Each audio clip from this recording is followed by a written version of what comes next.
Good morning everybody, Sunday morning, just walking down to the gym, or in fact I'm actually going to start running in a moment, but I thought I'd just walk and talk this first part. So the main element of this video is actually going to come later on this afternoon, where we're going to go off on a little walk and we're going on a bit of an explore, and I'll talk to you a little bit more about that, and it's going to be linked to my ultra marathon.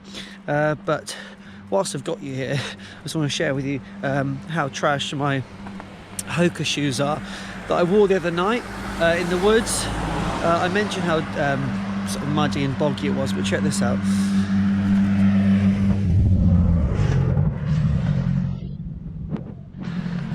Now you might be looking at it thinking, gosh, it's not that bad, sort yourself out, man. But that's after they've been banged and attended to. It's just absolutely caked on there, and I sort of gave up at that point and thought, that's okay, I'll just run the rest off when I hit the tarmac. So yeah, and what I also forgot to mention as well was the back of my legs totally covered as well. My shorts were covered, which is a good sign, because that's my form again coming through. Remember I said before, when I was learning about the running form, I get a good idea of whether my legs were kicking up enough, because most likely my back would get covered. I know that there's a little bit of splash from the muddy puddles as well, but to have sort of this quite consistent amount of mud going up in vertical lines, it's pretty cool. So yeah, anyway, I'm getting cold. I'm gonna run down to this gym and I'll see you there. I'll record a little bit of footage, but it is a public place, so I'll do my best.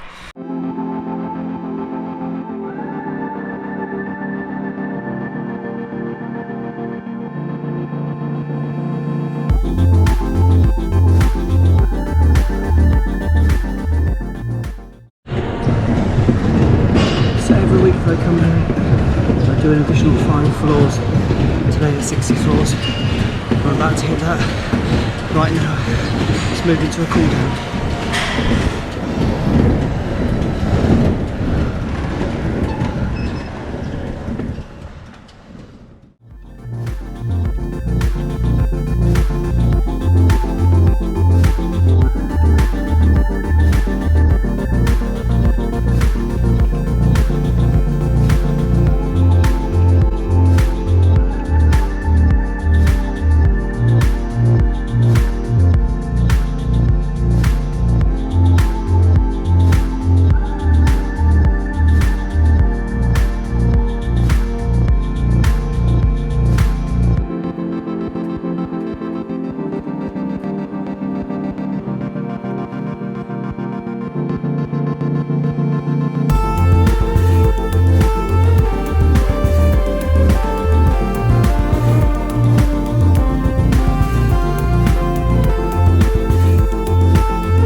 Okay, now we're outside, AirPods come out. The reason I wear headphones in the gym is because normally the music is terrible and pretty uninspiring. What I didn't do today was a run on the treadmill. Normally I do that. 2 reasons. First of all, it was really busy, and secondly, we were running home, so I just figured, let's save the run. Okay. I'm going to catch up with you later for a little explore in prep for my ultra marathon. Let's get running. Here we go. I'm going to head out in just a moment, and we are going to be going together in search of the following sign. When I tried to have a quick look before, when I announced my race, I couldn't find any sort of sign of it. Anyway, you can also download and print off this, which I have. It's the Fox Way. So this route itself is actually, as you can see here, 39-mile circuit of walks around Guildford. So it more or less follows that route, I understand. So what I'm going to do today is kind of flick through this. I've also got it as a downloaded PDF on my phone so that I can view it offline. So it just says a little bit of info about it. Scroll through here. Okay, and so the route itself is actually broken up into different links. You can see here the different link number 1. So I believe where this route actually begins is not where the race itself will begin. We're further back than this. But what I'm going to do is find the appropriate link for me, because what I need to do in order to train for this is where I am situated at the moment. Just up the road from me is one of the points which I cross over and then continue my journey. I think it's roughly about 18-19 miles, so nearly halfway. Of course, what I'm going to be doing is focusing on that half first, because it's a better starting point for me. And equally, I'm not in a position right now to start at the start of the race, because in order to get to home, it's going to be close to 18, 19, 20 miles, let's say, and I'm not quite in a position yet to do so. That will take place in 2020. So up until 2020, I'm going to focus on the latter half of the race, and probably the half that I need to really commit to the most, given that that's when I'm going to be most fatigued. I'm going to be kind of a little bit on the edge, I imagine. So just moving through here, and I'm going to take this paperwork with me today, just so I've got a I've just noticed that's a hilly bit. Okay, I was told the other day actually by the race organizer of the Spooky Sprint event that he did the marathon when it first started, or first or second year in, and he said it was much hillier than he anticipated, and he did near enough all of his training on the hills. Sorry, you should have been a little more organised, but this is the nature of it all. Yeah, so link 4 takes us to this place here, Godalming Station. That's actually the starting point for this particular race. It goes round in a loop.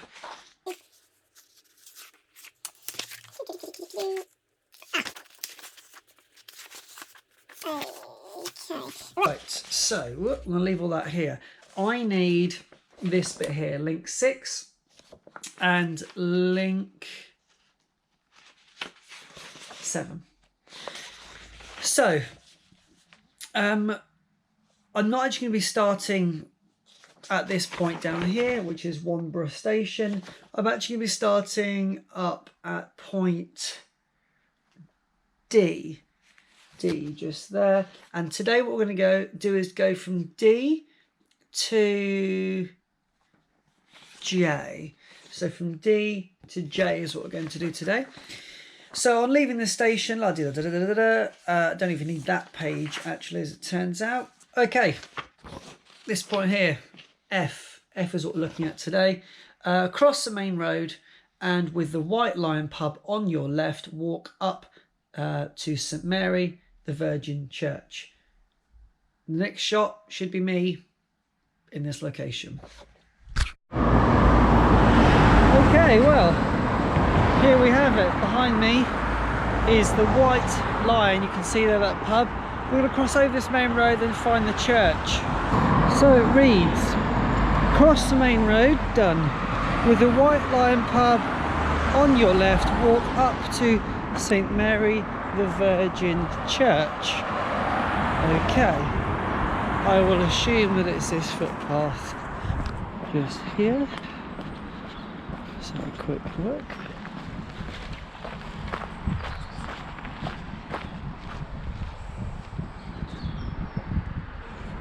And there it is, the sign that I've been looking for all this time was right there, the Fox Way. So let's take a quick picture here for the Insta, and let's head up that way. So the idea is I'm going to master or get a really good understanding of each one of these links, so that on race day I've got the confidence in knowing actually where I need to dig a bit deeper, where it's a little bit easier, where I can run more, where I need to walk more. I just think course understanding is going to really help me out along the way. But inevitably, it's time on the legs that will make the biggest difference.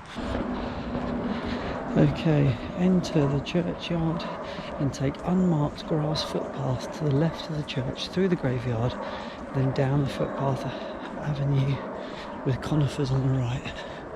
I guess this way.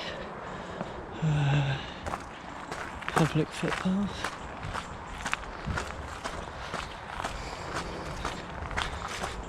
Yeah, footpath left of the church.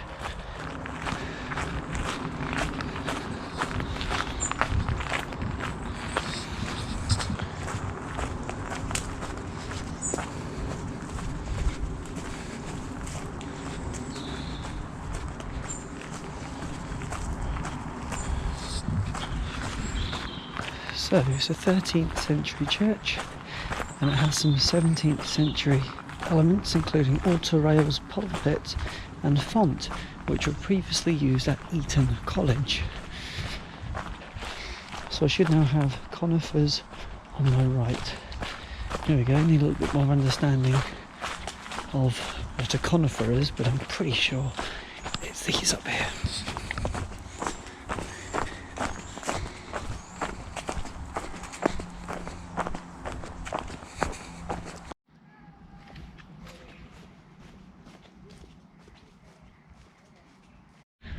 I don't know if you can see all these people I just walked past behind me. They're walking down this single track here, just completely oblivious to anybody coming the other way. Don't really get it. They must be on some sort of walking event, but oh my gosh, a bit of courtesy please. Anyway, what an incredible location. Who would like to live in this house just up here? So, we'll come up through the churchyard, down through this field, slight downhill though, and what we're going to do next, on entering the field, suitable refreshment stop apparently. Follow the footpath for 250 metres to stile in gap in the hedge, then along a narrow fence path to the driveway of a house. Okay, continue 100 metres down the driveway.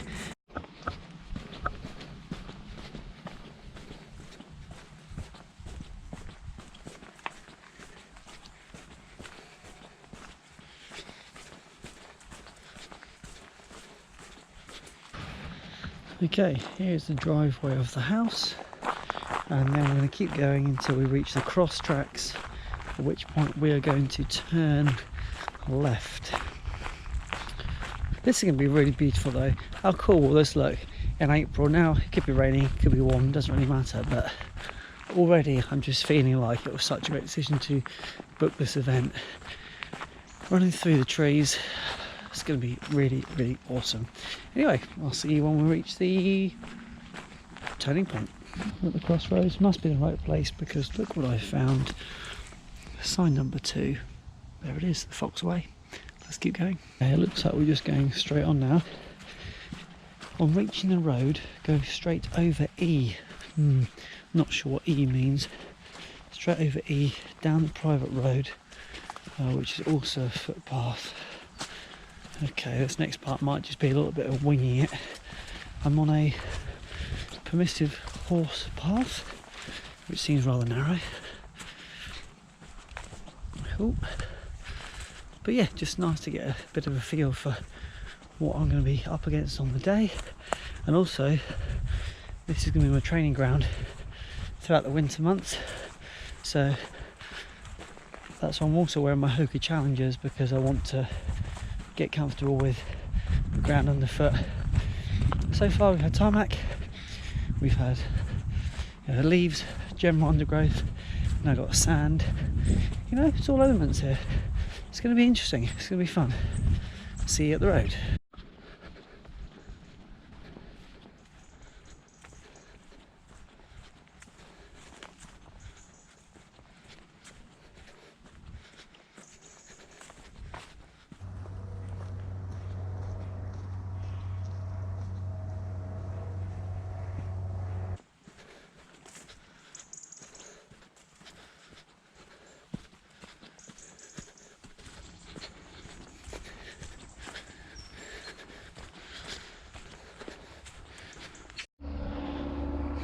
Okay, here's my dilemma. I stayed left when I saw the words permissive horse ride before, but now I've got this thing left and right. I'm going to go left again and assume that's the correct way. Ooh, mushroom.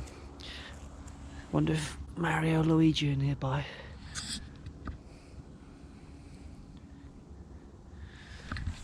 Oh, this one's even better.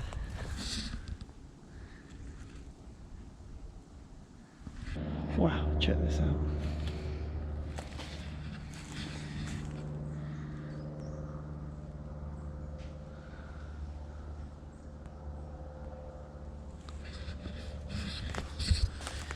Nature at its finest, doing its thing.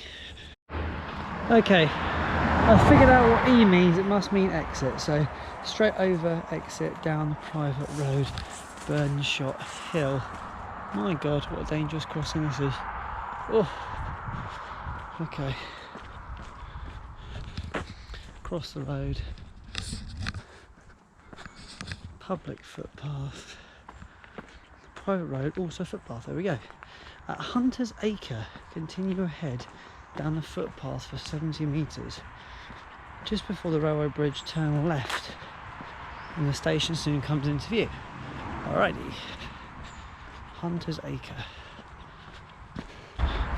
Okay, I'm yet to find Hunter's Acre. I've made an informed decision to turn right at a crossroads simply because turning left actually took me back to the White Line pub that I started at. So I've assumed that it is right, but we're now entering another footpath. There's so many footpaths around here that I had no idea about. So yeah, I'm just guessing that logic would say we're not going back to the place where we started. It must be further away, so it's going to have to be right.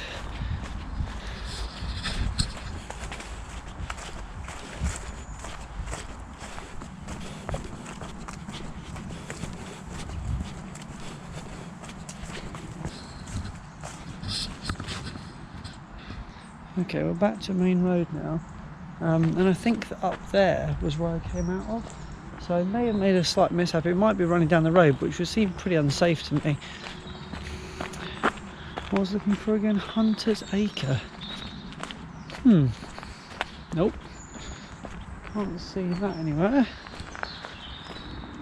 So this might be the bit I'm a little confused about, because continue ahead 70 metres, definitely done that.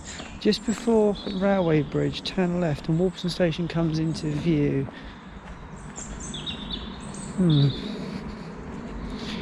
Don't think that's right.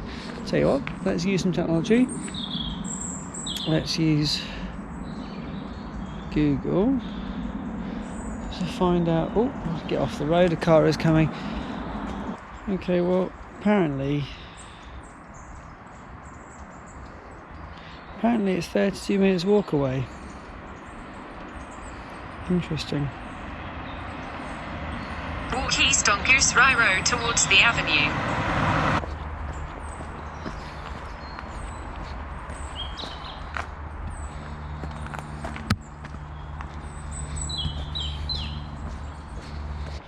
I've identified the error, and let's take equal blame. The people that created this document and me. So, I don't know if you can see this. I'm just trying to show you. It goes H, which is there. Oh, not focusing. H is there. I started reading over here, but that's J.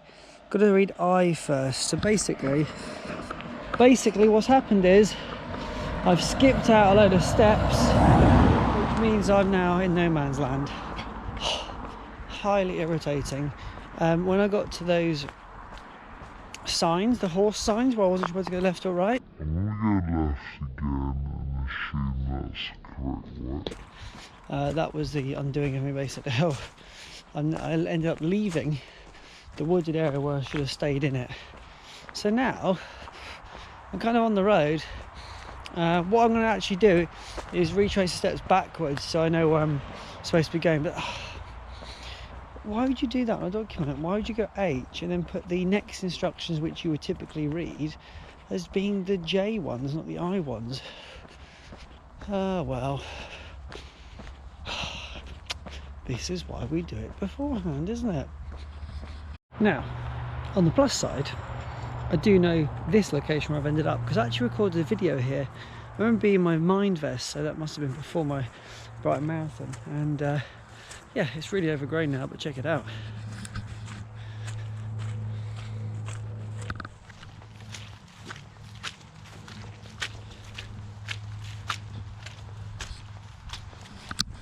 Ugh. Squelch, squelch, squelch. I will actually stop and have some food in a moment. Food, have a regroup, and then battle on. But this is very, very wet underfoot. Now this place here, I've actually been on a couple of runs recently, and you'll see my confusion that I got into last time.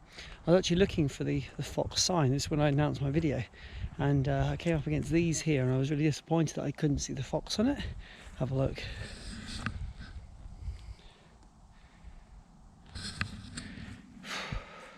So if I head back down here now, I should be able to pick up where I left off before. So let's go down here, retrace the steps, and do it correctly. For my lunch today, I've got a pie minster. Holy chipotle! What I like about it is it's reduced down to 64p, and it's also vegan. So let's dive into it. The only problem is it says it's 2 stars for chili rating. Eesh. Could be a hot one. I've got no water with me. Anyway, might make me walk a bit quicker.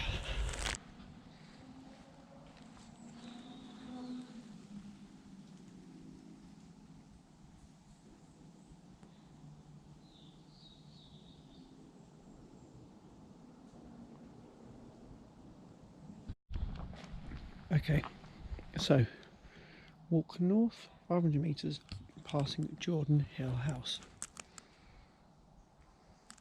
There it is. So back up the way I came, but I'm just trying to get back on track. So 500 metres, Tarmac Drive, BW. Not sure what that means.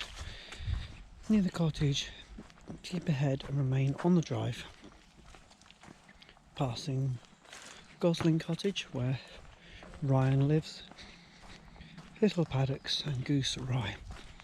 Sorry that meeting and talking at the same time, it's quite rude, isn't it? Oh yes, we are back on track. Here we go. Another Insta shot to take. Foxway. On reaching the road, turn right. After 200 metres, use the path on the other side of the road for the next 300. So here we go. Oh, with a sign. Oh, I do not like walking on the road. Not going to be very safe. We have to do this on the day. Okay, I'm reaching Burnshot Road. Go straight over. Down a private road, Burnshot Hill, also a footpath. And if we look up, there it is.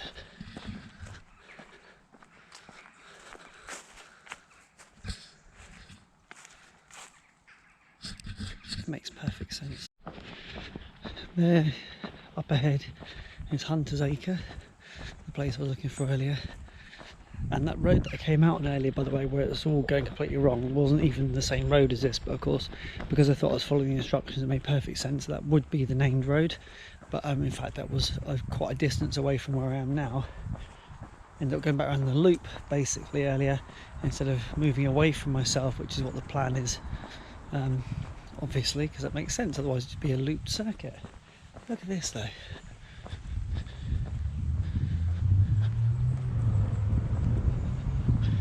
This is the sort of area where people have got houses with rooms bigger than the average house. But yeah, good luck to them. How have they made their money? Hope they're happy, hope they're doing well. I'm just simply passing by, trying to peer in through the windows.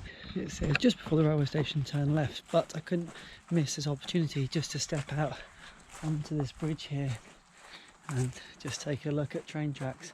There's something just absolutely mesmerising about train tracks. I don't know what it is, just sort of enjoy just staring and looking at them.